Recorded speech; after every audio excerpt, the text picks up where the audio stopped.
벌써 11일째입니다. 할렐루야. 금방 시간이 지나가는 것 같습니다. 반절 같네요. 그죠? 반절 같습니다. 반절 가면 됩니다. 가는 게 목적이 아니라 주님의 응답 받고 이번 제목처럼 회복, 말씀 앞에서 우리가 말씀 앞에서 어떤 것을 회복하신 것인가. 우리가 하나님의 말씀을 듣지만 이 말씀을 우리는 항상 이렇게 생각합니다. 한번 따라해보시기 합니다. 말씀은 어렵다. 그렇게 생각되지 않습니까? 우리가 말씀대로 살아간다는 것, 말씀을 지켜나간다는 것, 마태복음 말씀처럼 가르쳐 지키게 하라. 무엇을요? 주님께서 우리에게 하신 것을, 말씀하신 것을 가르쳐 지키게 하라. 나 자신도 지키기 힘든데 누구한테 지키라고 할까? 나 자신도 이 말씀에 순종해서 나가기 힘든데 누구한테 이걸 하라 할까? 그런데 이 말씀은요, 기도하는 자에게는 이 말씀이 살아갈 수 있는 능력이 됩니다. 왜 그러냐면 말씀은 내가 지키는 게 아닙니다. 성령님이 우리에게 힘을 주셔서 가능합니다.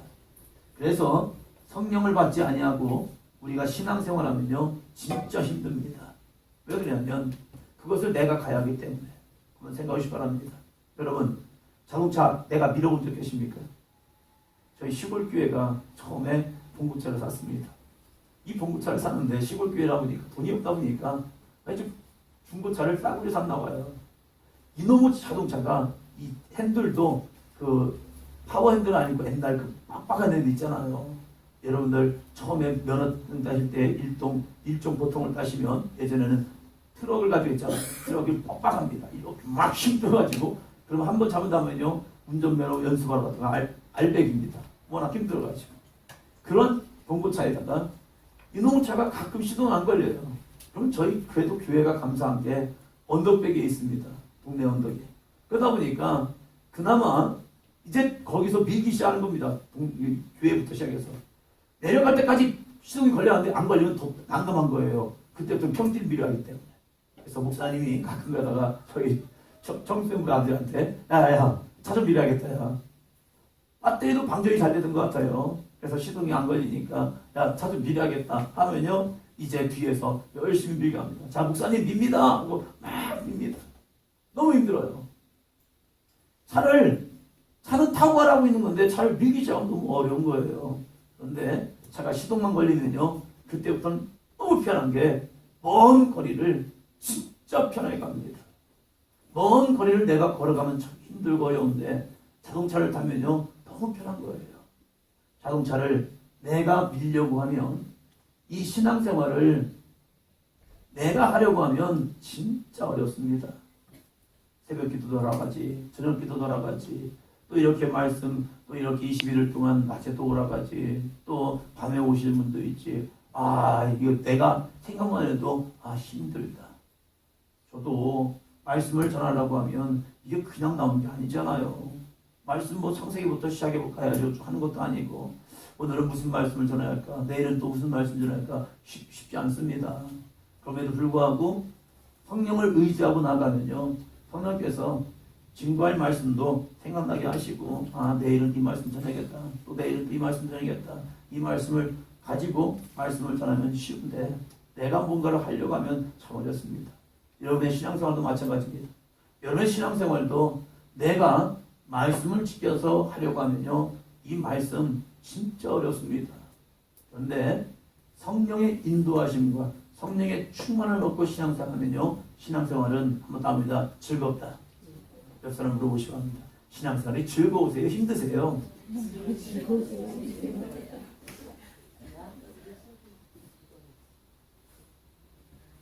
누군가 힘들다고 하시는데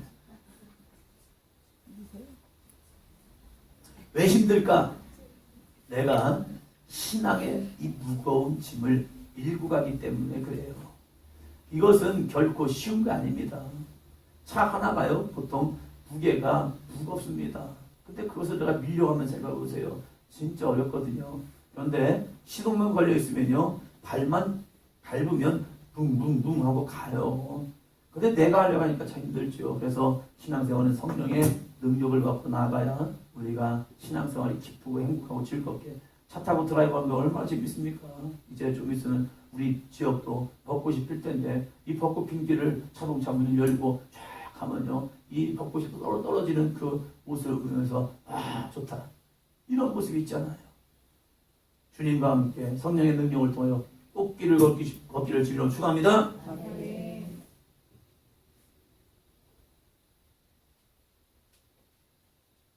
그러면 또 성령은 누구에게 임하시는가? 어쩔 수 없더라고요. 누구에게요? 기도하는 자에게. 그래서 오늘 기도하는 자에게 어떠한 은혜를 주시는가, 어떠한 소망을 주시는가, 함께 말씀을 통하여 보도록 하겠습니다. 에스겔서입니다. 구약성경 에스겔 1151쪽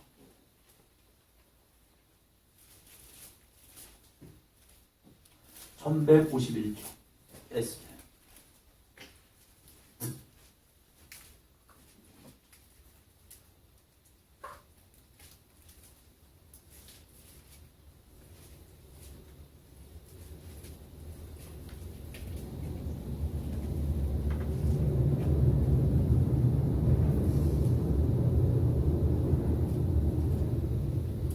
같이 있습니다. 30째 해 1장 1절로 3절 같이 있습니다. 30째 해 넷째 달 초다새에 내가 그발 강가 사로잡힌 자 중에 있을 때에 하늘이 열리며 하나님의 모습이 내게 보이니 요야긴 왕이 사로잡힌 지 5년 그 달 초다새라.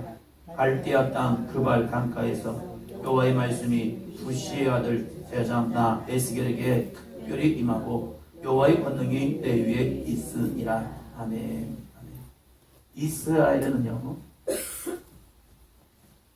사울 왕 때에 왕정 시대가 시작됩니다. 다윗 시대에 그 왕권이 강화됩니다.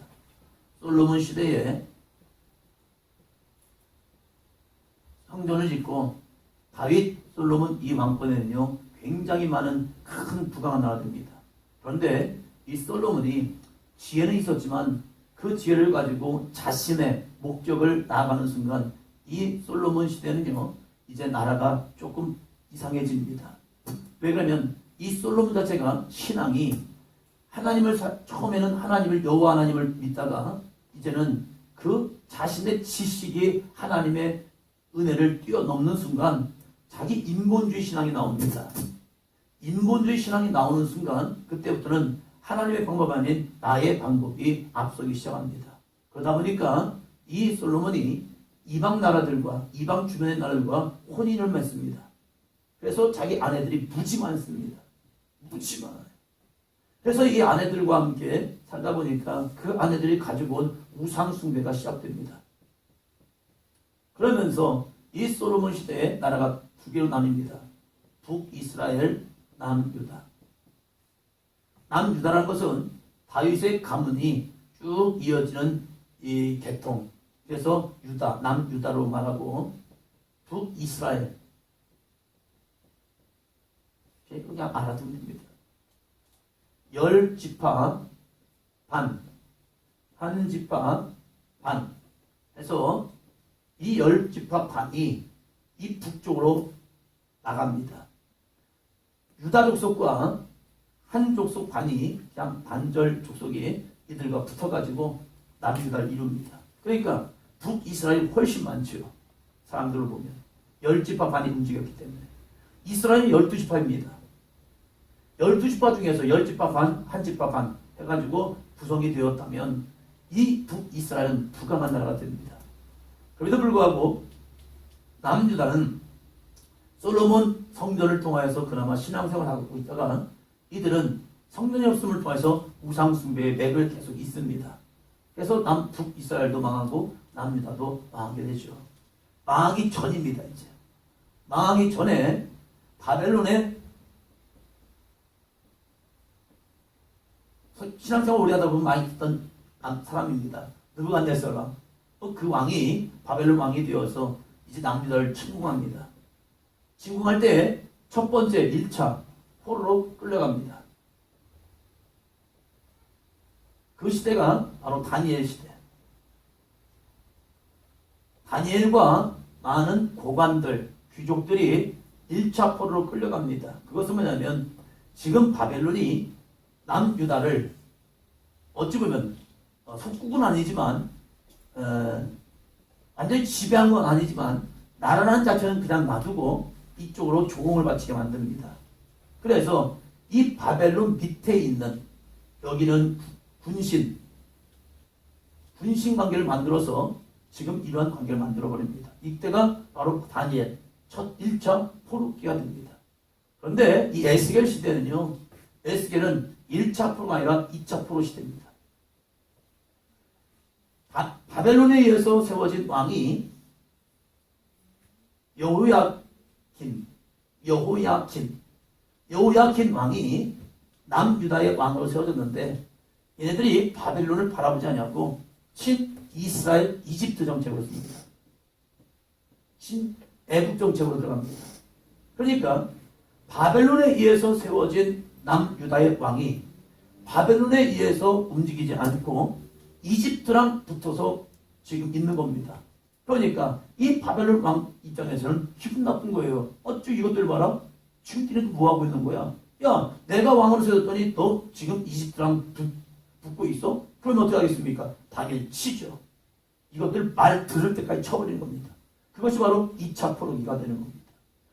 가지고 데려가서 얘네들 싹 다시 한번 씻어버리고 거기다가 또 다른 왕을 세워놓고 여기 있는 왕을 데리고 갑니다. 이것이 바로 2차 포로. 이때 바로 이 에스겔 1장의 말씀이 시작이 됩니다. 그때 보니까 여호야킨이라는 왕이 함께 백성들의 좀 높은 사람들과 함께 다시 포로로 끌려갑니다. 그때가 BC 597년 정도 됩니다. 이때 아직 유다는 망하지 않았습니다. 멸망하지 않았어요. 그런데 이때 그러면 이 역사적 사실을 보면 남유다에게는 소망이 없습니다. 이들은 지금 살아갈 때에 환경과 여건 그리고 선지자를 통하여서 끊임없이 말씀했던 것은 선지자들은 이스라엘의 멸망을 선포합니다. 남유다의 멸망을. 이 땅은 멸망할 것입니다. 이 땅은 멸망할 것입니다. 여러분 정신 차리십시오. 여호와 하나님을 붙드십시오. 그래야 우리가 살 수 있습니다. 끊임없이 이렇게 외침에도 불구하고 선지자들의 말을 듣지 않습니다. 이 시대 자체가 소망보다는 절망이 굉장히 이 나라 안에 엄습되어 있습니다. 왜요?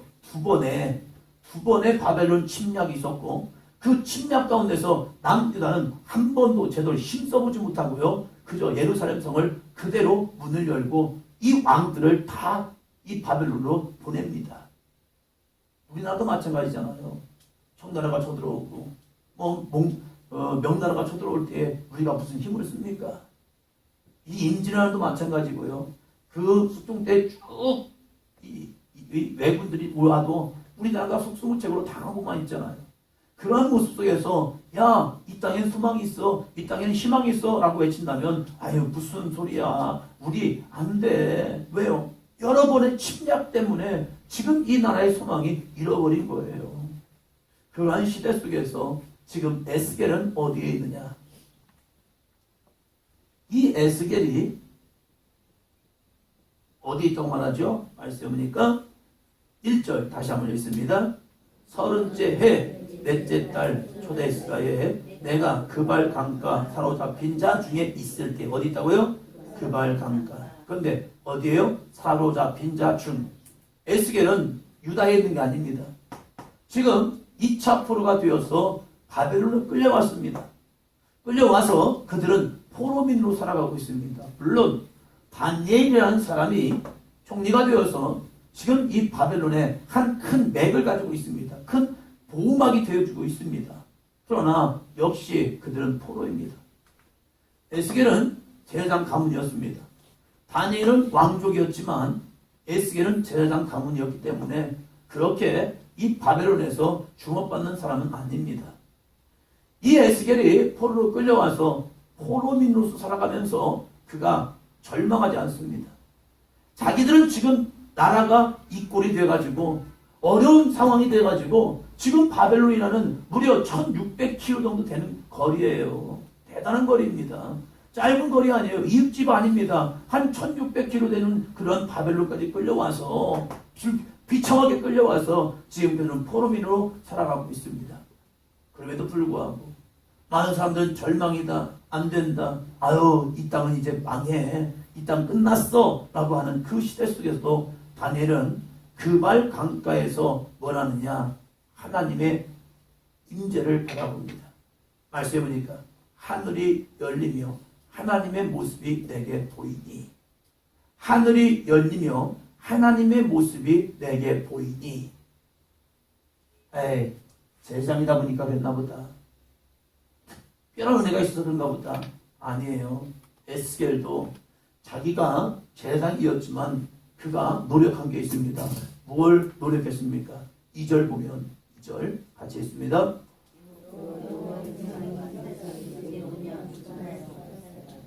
요야긴 왕이 2차 포로기에 대해서 사로잡힌 지 몇 년 되었다고요? 5년입니다. 에스겔은 한 날, 어느 날 갑자기 하나님의 영광이 그에게 보여진 게 아닙니다. 에스겔이 갑자기 어느 날 하늘이 열리며 하나님의 모습을 본 게 아닙니다. 그가 어느 날 갑자기 이 모세처럼 광야에서 양을 치다가 갑자기 떨기나무에 불이 붙어가지고 와 뭐지? 해서 불이 붙어가지고 그냥 간 거. 이번에 속초불도 습기가 너무 적어가지고 자연 발화점에 가까워졌대요. 30% 밑으로 가면 그 자연 발화 가능성이 크답니다. 근데 27%까지 내려갔다고 하더라고요. 그러면 자연 발화될 수가 있대요. 그런 상황이 있는데 이 유다 광야에도 마찬가지예요. 이 시내산 그쪽에 있는 광야에도 떨기나무가 이렇게 쭉 있다고 하면 얘네들끼리 서로 부딪혀가지고 자연 발화가 될 수도 있대요. 그것은 그저 있을 수 있는 일이랍니다. 그런데 중요한 게 있습니다. 불이 붙었다면 이 붕 붙었다가 꺼져요. 그러면 이 모세도 그냥 불렀다가 꺼졌나 보다라고 생각하는데 불이 붙어있는데 계속 붙어있는 겁니다. 그래서 모세가 가서 본 거죠. 와 신기하다. 왜 계속 불이 붙어있지? 그때 하나님의 부르심을 경험하는 거죠. 모세는 갑작스러운 응답을 받은 겁니다. 부르심을 받은 겁니다. 그런데 이 에스겔은요 무려 한번 답니다. 5년의 시간. 그는 자기 나라가 지금 멸망한 후에 자기 나라가 지금 멸망해서 지금 멸망이 아니죠. 자기들이 나라가 지금 바벨론에게 져서 포로로 끌려온 지 5년이 될 때까지 이 에스겔이 한 것이 있다는 겁니다. 많은 사람들이 포기하고 많은 사람들이 절망하고 많은 사람들이 아유 나는 안 돼 무기력증에 빠져 있을 때에 에스겔은 항상 5년이라는 시간 동안 그발 강가에 가서 하나님께 기도했던 믿음의 사람이란 겁니다. 할렐루야. 오늘 기도한다고 해서 안 된다고요? 내가 열흘 기도해서 안 된다고요? 20일을 기도해서 안 된다고요? 40일 기도해서 안 된다고요? 1년 기도해서 안 된다고요? 우리는 그러면 포기해버립니다. 에이 나는 안 되나봐. 한번 옆 사람이 여기다 당신은 안 되나봐요. 한번 여보세요. 당신은 안 되나봐요. 이러한 생각이 우리 애들 마음속에 나도 모르게 훅 들어온다니까요. 그래서 이렇게 말합니다. 아유 목사님 저기 교회 그만 나가겠습니다. 왜 그러십니까? 저는 아닌가 봐요. 뭐가요?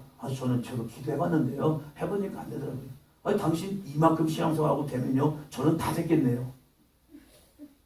에스겔은 포로가 된 지 5년이 되었어요.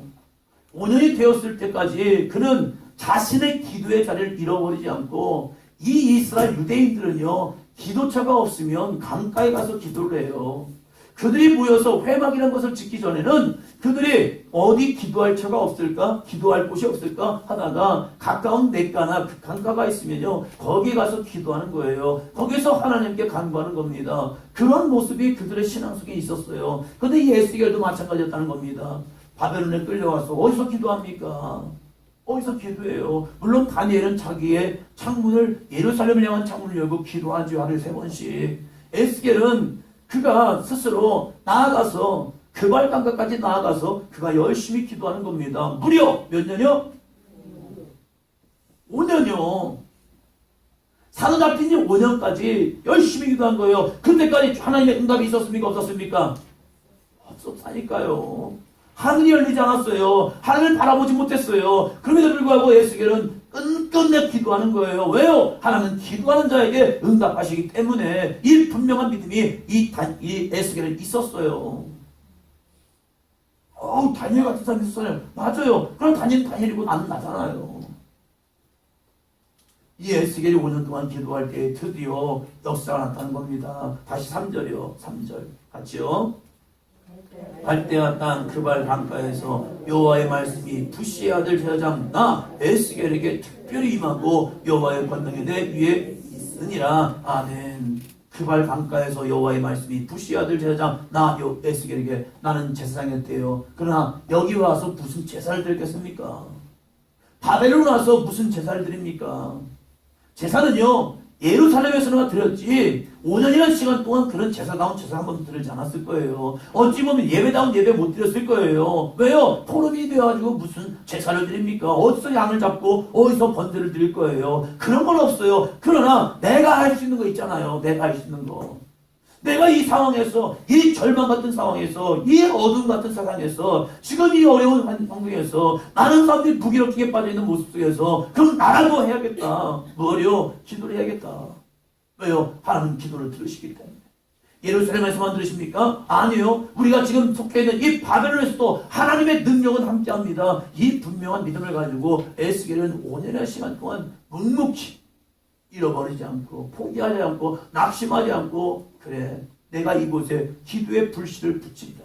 내가 이 땅 가운데 기도의 불씨를 붙이면 하나님께서 우리를 통하여서 회복하여 주시지 않겠느냐. 할렐루야. 이 믿음이요. 이 믿음을 가지고 에스겔은 열심히 잃어버리지 않고 자신의 자리를 지키면서 기도한 겁니다. 그랬더니 드디어 에스겔에게 특별히 임하고 여호와의 권능이 내 위에 있으니라. 여호와의 권능이 드디어 에스겔에게 임한 겁니다. 신앙생활 하다 보면 참 막막합니다. 왜요? 기도는 보이지 않는 싸움입니다. 내가 오늘 기도했다.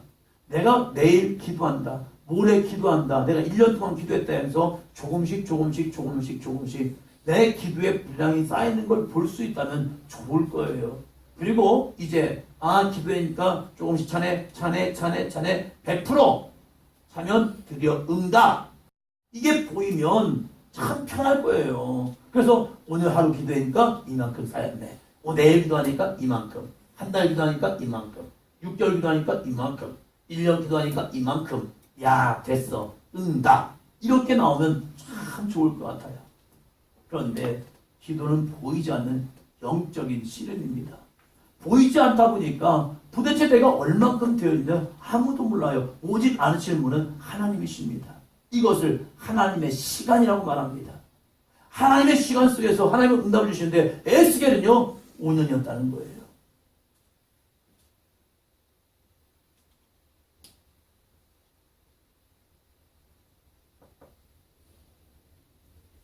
나아만 장군에게는 7번의 물에 들어갔다 나왔다는 것이 그의 응답이요. 엘리야에게는 구름이 보일 때까지 열심히 부르짖어 기도하는 것이 그의 삶이었고, 에스겔은 5년의 시간 동안 그가 믿음으로 기도했던 것이 바로 응답의 시간이었다는 겁니다. 저에게도 여러분에게도 각자의 시간은 다릅니다. 그러나 하나님은 항상 똑같습니다. 답니다. 기도하는 자에게 응답하신다. 할렐루야. 이 믿음을 가지고 그는 잃어버리지 않았다는 겁니다. 여러분이 21일을 통하여서 응답 받습니다. 할렐루야. 그 응답의 열매가 언제 맺을지는 모릅니다. 그 전에도 있을 수 있고요. 그 후에도 있을 수 있고요. 그날이 있을 수도 있고 오늘 있을 수 있습니다. 할렐루야. 근데 중요한 게 뭐냐? 내가 기도하는 자에게 주신다는 겁니다. 기도는요 내 마음의 묵상이 아닙니다. 분명한 부르짖음입니다. 분명한 선포입니다. 선포할 때 주님은 그 기도를 통해서 응답하십니다. 기도할 때에 마음으로 생각마시고 입술로 선포하는 저와 여러분이 되기를 주님의 이름으로 축원합니다. 그랬더니 2장 2절 2장 2절 같이 합니다. 2장 2절 시작.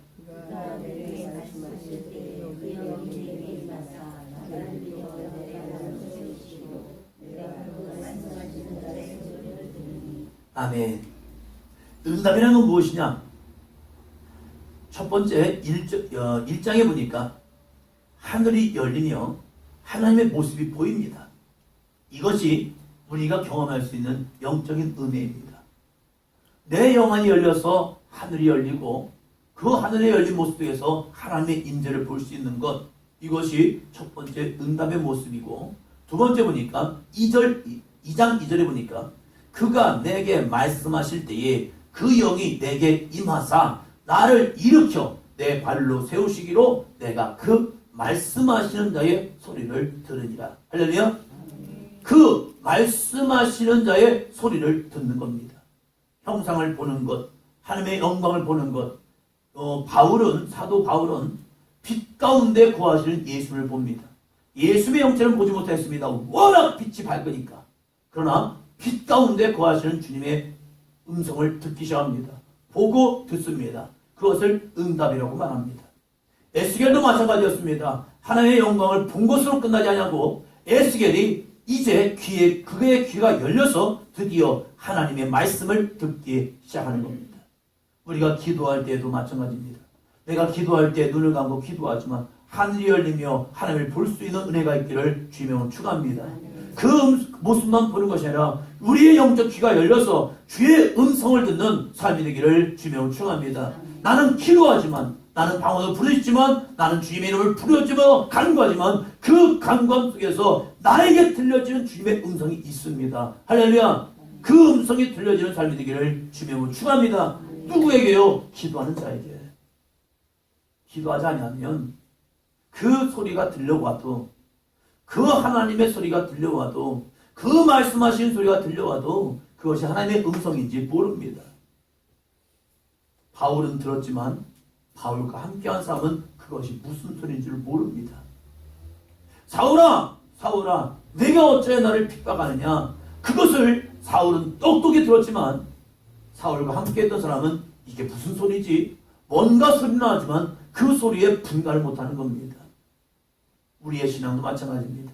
내가 기도하지만 기도할 때 성령께서 우리에게 많은 감동을 주십니다. 내가 진실로 기도하면요, 그 성령의 감동을 우리는 붙잡고 아하, 이것이 하나님의 말씀이구나 듣게 됩니다. 그러나 평소에 기도하지 아니하고 주님 앞에 나아가지 아니하면요, 그 소리가 들려짐에 있어서 이것은 내 생각인가 보다, 이것은 내가 좀 뭔가 잘못 들었나 보다, 이것은 뭐 그냥 뭔가 소리는 들리는데 분간을 못하겠네, 이런 모습까지 됩니다. 에스겔은 5년의 시간 동안 정말로 주님의 은혜를 간구했습니다. 이스라엘의 회복을 꿈꿨습니다.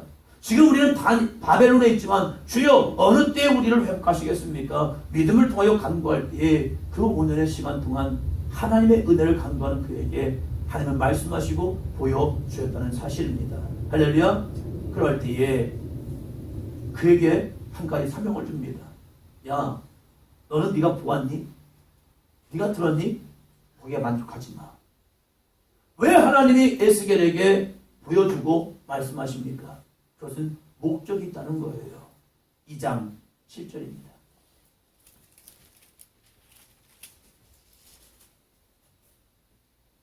2장 7절 같이요. 그들은 심히 패역한다라. 그들이 듣든지 아니 듣든지 너는 내 말을 구할지어다. 그들은 심히 패역한다라. 끌려온 자들도, 남유다에 남아있는 자들도 왜 이 땅이 멸망했니? 한 가지요. 그들의 죄악 때문에. 왜 우리가 고난을 당합니까? 이들의 죄악 때문에. 나의 죄악 때문에. 그 죄악을 수많은 선지자를 통해서 하나님 말씀하셨습니다. 돌이켜라, 돌이켜라, 돌이켜라, 돌이켜라들이 멸망해 함에도 불구하고 에이 설마 하나님 우리를 치겠어? 하나님은 우리를 멸망시키기 위해서 우리는 솔로몬 성전이 있는데 하나님 영광 받아야지. 여기서 이 성전이 무너지면 하나님 누가 예배합니까? 하나님을. 솔로몬 성전이 무너지면 누가 하나님께 제사합니까? 그래서 솔로몬 성전 안 없어져요. 착각입니다. 가증스러운 예배, 하나님이 기뻐하지 않는 예배, 이거 필요 없어요. 야, 내가 피에 목말랐니? 너희는 피를 나한테 바치면서 하나님 피 바쳤으니까 되죠. 야, 내가 피에 목마른 자야. 나 아니야.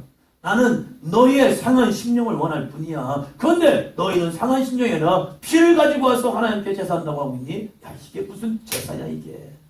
착각하지 마라. 착각하지 마라. 그럴 때 에스겔에게 하나님께서 이 5년의 시간 동안 그에게 준비시키고 그에게 하나님의 말씀을 두시면서 말씀합니다. 야, 너는 심히 패역한 자, 그들이 듣든지 아니 듣든지 너는 내 말을 구할지어다. 할렐루야. 이게 에스겔을 부른 사명이라는 거예요. 기도하는 자에게 하나님의 응답을 주시는 사명이 무엇입니까? 내가 20일 동안 기도하여서 하나님께 응답받고 하나님께 나아갈 이유가 무엇입니까? 나만 잘 되라고요? 아니거든요.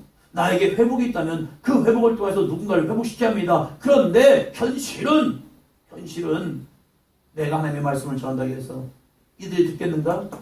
바벨론에 끌려온 자들이 듣겠는가? 유다에 있는 자들이 듣겠는가? 안 들어. 그걸 나도 알아. 그러나 너는 내 마음을 가지고 외쳐라. 6절입니다. 6절. 2장 6절. 6절 같이 읽습니다.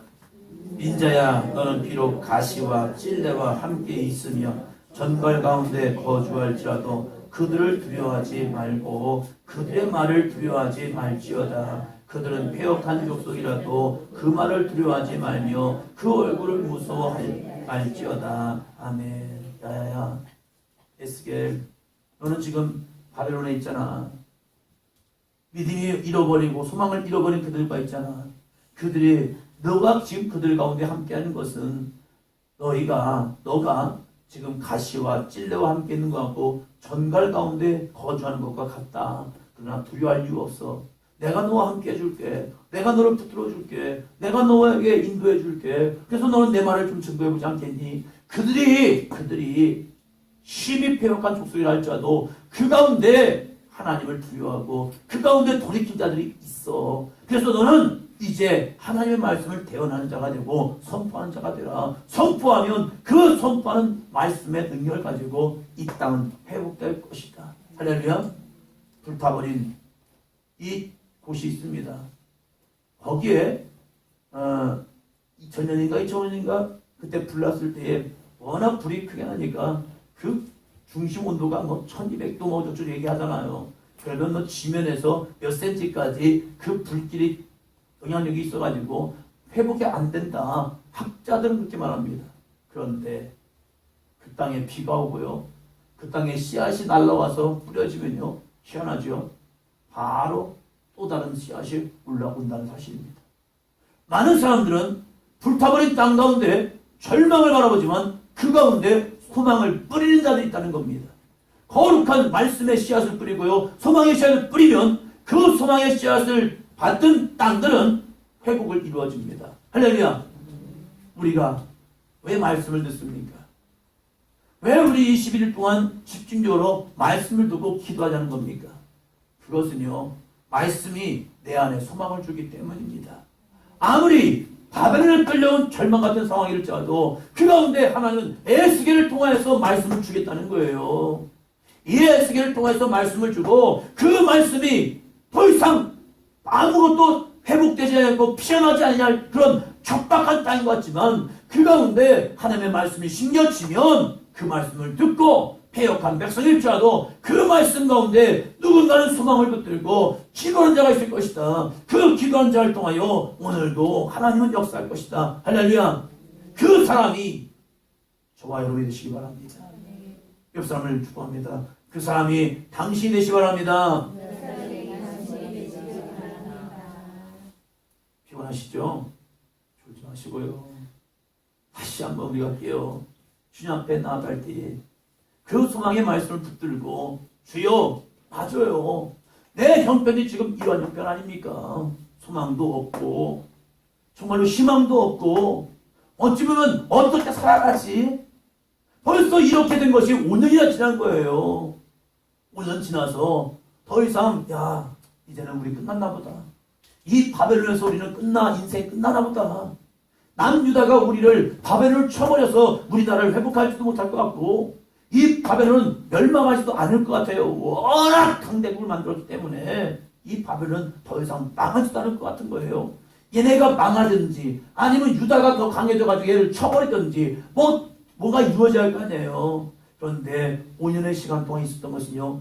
얘네들은 더 강해졌고 유다는 더 약해졌고 이스라엘 백성들에게는 다들 하는 말이 한탄과 탄식 속에서 아유 끝났네 아유 희망 없네 이제 끝났어 우리는 죽었나 봐 우리 이제 포로로서 끝나나 봐 이러한 흐름이 쫙 있는 시대 속에서 하나님 에스겔을 통하여서 하나님의 영광을 보게 하고 하나님의 말씀을 듣게 하시면서 그렇다고 하나님께서 현실을 무시하진 않습니다.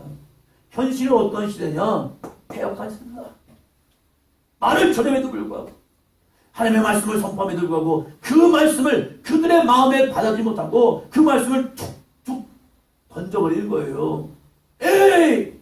하나님 안 돼요. 하나님 안 돼요. 저 사람은 될 것 같고 저 사람은 될 것 같고 근데 저는 안 돼요. 저는 안 돼요. 하나님 저를 보세요. 저희가 무슨 소망이 있습니까? 제가 능력이 있습니까? 제가 힘이 있습니까? 제가 많이 배웠습니까? 제 환경이 저는 안 돼요. 다른 사람은 될 것 같지만 저는 안 돼요. 이것이 어떠냐? 이스라엘 남유다 백성들의 5년의 시간이라는 거예요. 그럴 때 하나님은 에스겔을 통하여 한번 합니다. 아니다. 다시 너를 통하여 에스겔 아니야. 내가 너의 기도를 듣고 내가 너의 간감을 들음을 통하여서 내가 이제 너에게 나의 말을 줄 거야. 내가 너에게 나의 말을 주고 너는 그 말씀을 선포해. 그럴 때 그 땅이 그 말씀을 아멘 이렇게 받지 않는다. 너를 무시하고 너를 사람들이 조롱하면 무식하긴 지금 시대가 어떤 시대인데 그래. 너는 못 봤어? 너는 못 보고 있어? 에스겔 바벨론을 봐. 얘네들이 망할 것 같니? 얘네들이 어떻게 망해? 남유다가 망하는 거 맞아. 하나님이 그들 쳐서 망한 거 맞아. 그러나 바벨론이 망하겠다? 이건 말이 안 되는 말이잖아. 너는 어떻게 그렇게 무식하니? 시대를 봐봐. 환경을 봐. 그래도 불구하고 에스겔은 아니에요. 한 번 더 합니다. 하나님의 말씀이 나에게 임하사 할렐루야. 하나님의 말씀이 나에게 임하사 이 땅은 우리는 회복됩니다. 할렐루야. 이 소망을 한번 품어오자는 겁니다. 3장 1절입니다. 그러면 누구에게 소망이 되어지느냐? 기도하는 자에게 하나님이 무엇을 주시느냐? 기도하는 자에게 하나님이 무엇을 주시느냐? 어떤 응답을 주시느냐? 3장 1절입니다. 같이 읽습니다.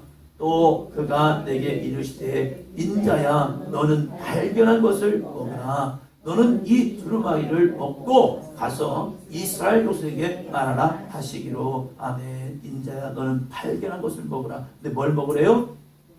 두루마리. 이게 무엇입니까? 이스라엘 백성들은요 하나님의 말씀을 기록하는데 이 기록한 것을 양피, 두루마리로 이제 양피, 양가죽으로 거기다가 하나님의 말씀을 기록하고 이것을 두루마리라고 씁니다. 그래서 두루마리라는 것은 하나님의 말씀입니다. 에스겔이 환상 중에 하나님의 말씀을 발견해 두었습니다.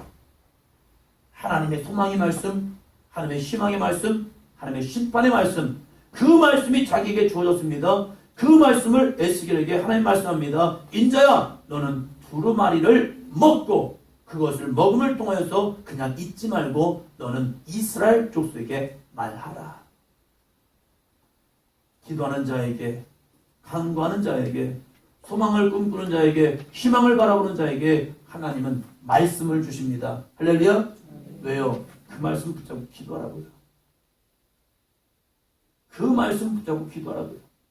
그냥 우리가 기도할 때 하나님 될 줄로 믿습니다. 될 줄로 믿습니다. 될 줄로 믿습니다. 이게 믿음이 아니라는 거예요. 믿음이라는 것은 분명히 주의 말씀.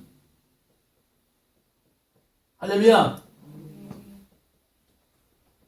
말씀 써있네요. 베드로도 마찬가지잖아요. 베드로야, 너 깊은 데 가서 그물을 내려볼래? 너 깊은 데 가서 그물을 한번 내려봐. 그럴 때에 베드로가 뭐라고 말합니까? 예, 저는 밤이 새도록 수고하였습니다.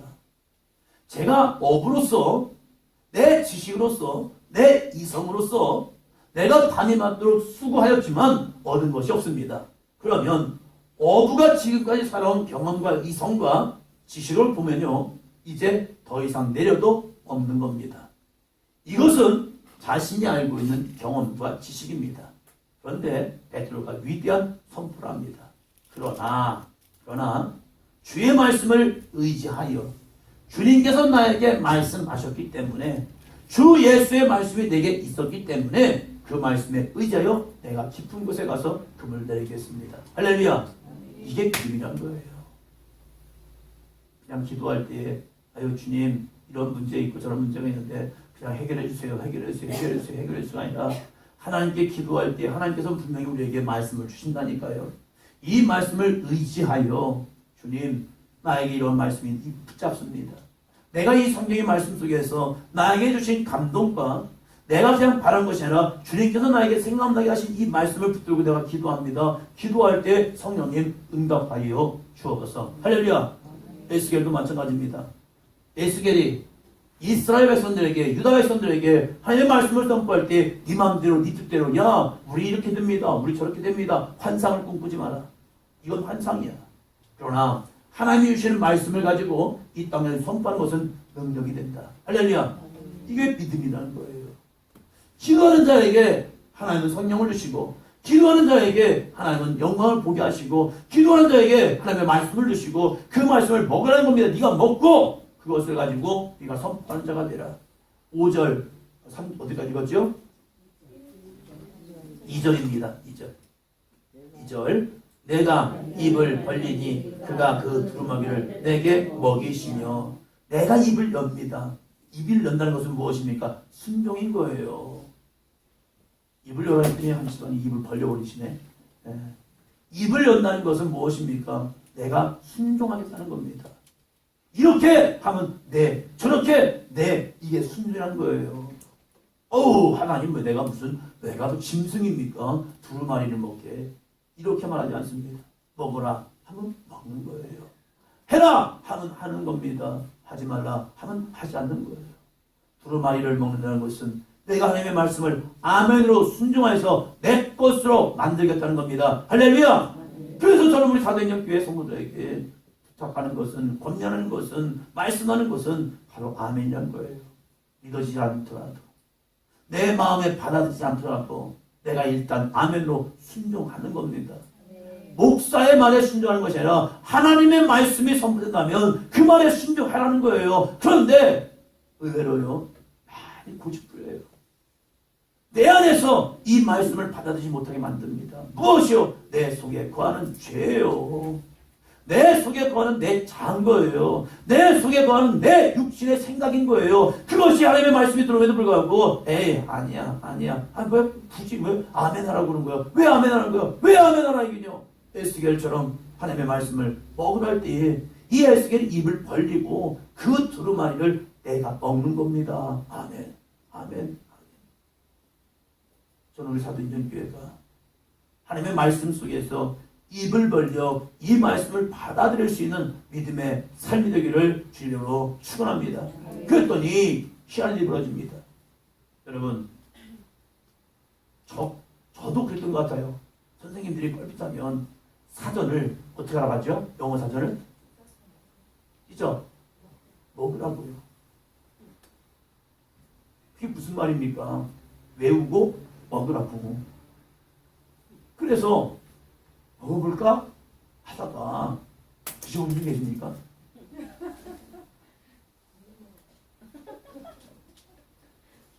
종이는 씹어봤습니다. 씹어봤는데 아무 맛 없어요.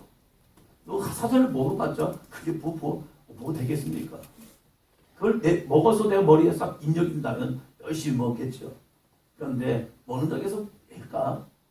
그래서 제가 영어를 못합니다. 순종해서 그 먹겠다는 마음을 가지고 했으면요, 제가 영어 강사가 될지도 모르겠습니다. 그런데 안 먹은 거예요. 하나님의 말씀을 우리가 이렇게 생각합니다. 하나님의 말씀을 먹으나, 그래서 성경을 읽고 찢어서 하나씩 먹어야 하나? 이게 아니잖아요. 영적으로 그 말씀을 내 심령 가운데 받아들이고 있느냐. 이것을 먹으면 나에게는 부담입니다. 솔직히 부담입니다. 여러분이 하나님의 말씀을 받아들인다는 것, 내가 그 말씀을 아멘으로 받아들이는 것은 진짜 부담입니다. 부담 100배입니다. 그런데 생각하면 부담이지만 내가 하나님의 말씀을 먹기 전에 이것을 내 이성으로 생각하면 하나님의 말씀은 진짜 부담이지만 3절이요. 내게 이르시되 인자야 내가 내게 주는 이 두루마리를 내 배에 넣으며 내 창자에 채우라 하시기에 내가 먹으니 그것이 내 입에서 달리가 꿀 같더라. 할렐루야. 오, 하나님께서 하나님의 말씀을 먹어서 채우라는 겁니다. 그런데 이렇게 이상하게 채우랍니다. 처음에 배에 넣으며 내 어디까지 채우래요? 창자에까지 꽉꽉꽉꽉 채우랍니다. 꽉 채우면 그것은 완전히 부담 100배가 됩니다. 오, 하나님, 이렇게 부담스러운 말씀을 왜 나에게 먹으라고 말합니까? 그래서 나 안 먹을래요. 나 안 먹을래요. 교인들한테 말합니다. 점심 드시고 가세요. 점심 드시고 가세요. 그러면 갑니다. 왜 가실까?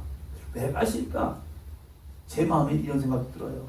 점심을 먹으면 3부 예배까지 드려야 하나? 이런 부담감이 있으신가?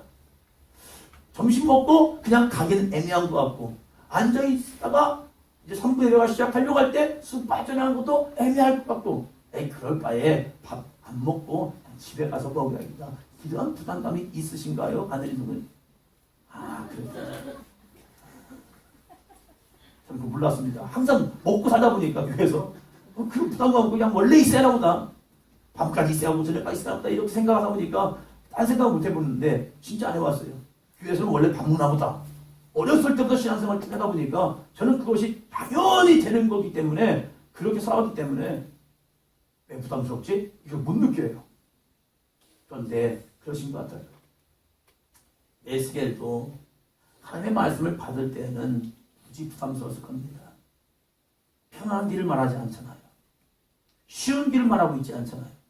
네가 전갈 가운데 거하고 네가 지금 가시밭에 있는 것 같은 그런 삶이 있고, 네가 이 말씀을 받아서 외친다고 해서 그들이 와 할렐루야 하면서 반응도 일어나지 않는다.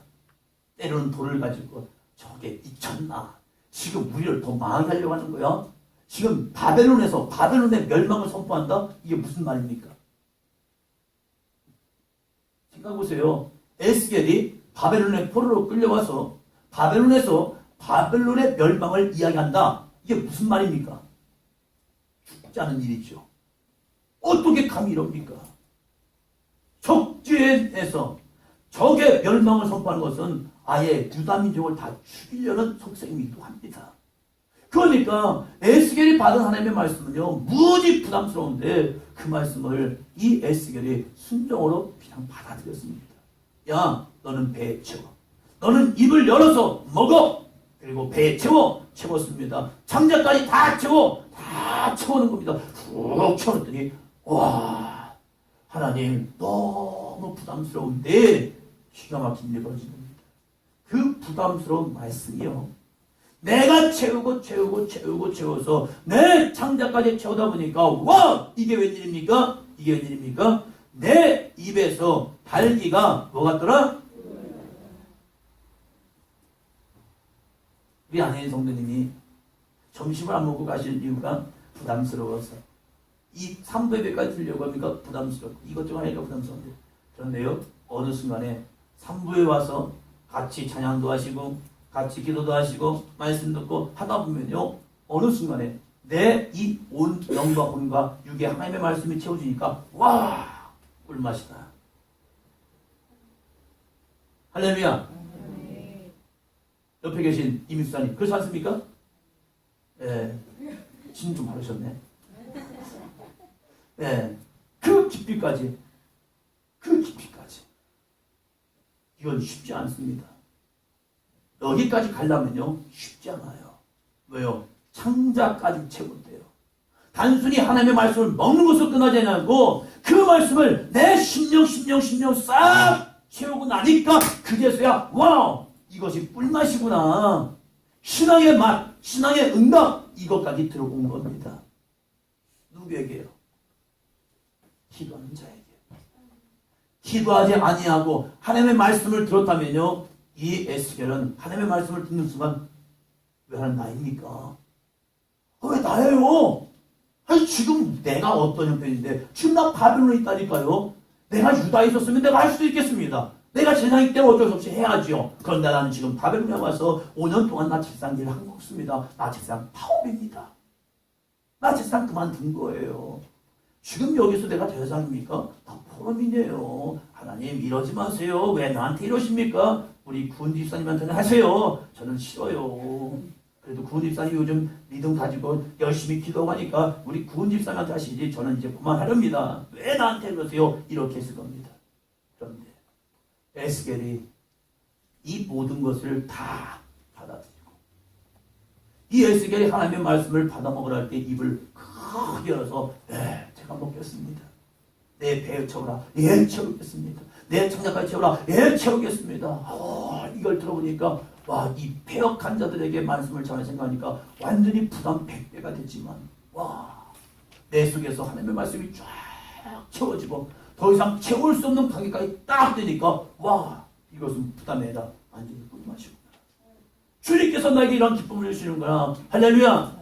21일의 시간이 부담이죠. 이 낮의 시간에 와서 또 밤까지 와서 기도한다는 것, 지금 나한테는 부담일 겁니다. 그러나 채워지고 채워질 때 와, 주님께서 나에게 이런 꿀맛을 주셨습니다. 할렐루야. 옆 사람이 합니다. 와, 나에게 이런 꿀맛이 있습니다.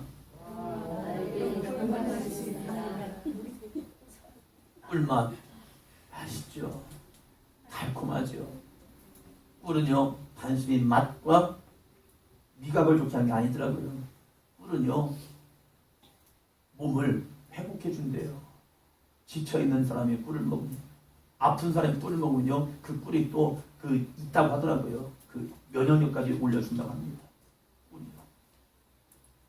여러분, 단순히 이 꿀맛을 통하여서 맛만 보는 게 아니라 이 에스겔이 하나님의 말씀을 듣고 그에게 채워지는 순간 에스겔은요 영과 혼과 육이 회복되어서 다시 겉모습만 제사장이 아니라 속사람까지 제사장이 되어서 이 시대를 향하여 담대히 하나님의 말씀을 선포할 때 이 말씀을 들었던 지금 우리들에게도 거룩한 소망과 희망을 보게 하십니다. 할렐루야. 여러분 안에 무엇으로 채워져 있습니까? 여러분 심령에는 무엇으로 채워져 있습니까? 여러분의 창자 속까지 무엇으로 채워져 있습니까? 여러분의 창자까지 무엇으로 채워져 있는 거예요? 이 21일 통하여서 말씀과 기도를 통하여서 주여 내 안에 말씀을 채워 주옵소서. 주여 나에게 말씀을 채워 주셔서 그 말씀이 내 입까지 꽉 차서 이제는 더 이상 채울 수 없는 말씀이 되어서 내 심령에 하나님의 말씀으로 정말로 꿀송이처럼 답니다. 여호와의 말씀이, 여호와의 심령이, 여호와의 은혜가 내 안에 이렇게 달기가 꿀 같습니다 라고 고백해서 신앙생활이 끌려가는 신앙생활 되지 마시고 성령의 충만함으로 성령의 인도하심 속에서 정말로 기쁨의 신앙생활 되기를 주님으로 축원합니다. 회복해야 할 것이 무엇입니까? 말씀의 은혜입니다. 목사님 저는 말씀을 잘 모르겠어요. 아니요. 하나님의 영이 함께하면요 그 말씀이 내 안에서 일어납니다. 지금까지 들었던 말씀, 지금까지 읽었던 말씀이 성령이 내 안에 임하시면요 그 말씀이 내 안에서 꿈틀거려서 내 속에서 터져 나옵니다. 할렐루야. 주여 오늘 이 시간 나에게 주신 말씀 무엇입니까? 하나님 나에게 선포되는 말씀 무엇입니까? 내가 채워야 할 말씀은 무엇입니까? 주여, 내 입을 엽니다. 내 입을 넓게 엽니다 했더니 기도하다가 이렇게 하지 마시고요. 내 믿음의 입을 엽니다. 내 신앙의 입을 엽니다. 주여, 한번 눈을 감아보세요. 눈을 감아보시고 지금 영의 육의 입을 열지 마시고 영의 입을 한번 열어보셔야 합니다. 이 에스겔 사건처럼 한번 눈을 감아보시고 하나님, 내가 이 두루마리, 말씀의 두루마리를 내 입을 열어 채웁니다. 드셨습니까? 드셨습니까? 네, 이렇게 채우는 겁니다. 하지 마시고 주여 채우소서, 채우소서, 채우소서 부르짖어 기도할 때 이 시간 하나님께서 우리에게 거룩한 말씀이 채워지고 그 말씀 속에서 나에게 생각나고 깨닫게 하시는 말씀이 있을 줄로 믿습니다. 할렐루야.